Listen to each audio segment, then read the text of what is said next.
মানুষের কাজ করবেন, মানুষের সাথে কখনো অভদ্র আচরণ করবেন না।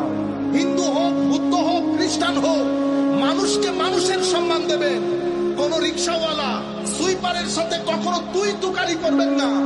ভালো বংশের পোলাপাইন কখনো মানুষের সাথে বেয়াদবি করেন। এটা হলে কি হবে?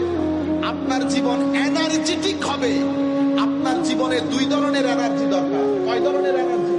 দুই ধরনের। দুনিয়া যদি এখানে থাকেন, এখানে কিছু জিনিস তো আপনার দরকার হবে। টাকা দরকার হবে, খাওয়া দরকার হবে, মা বাবা আত্মীয় স্বজন দরকার হবে, কিন্তু আপনার টার্গেট কোনটা? আপনার টার্গেট কিন্তু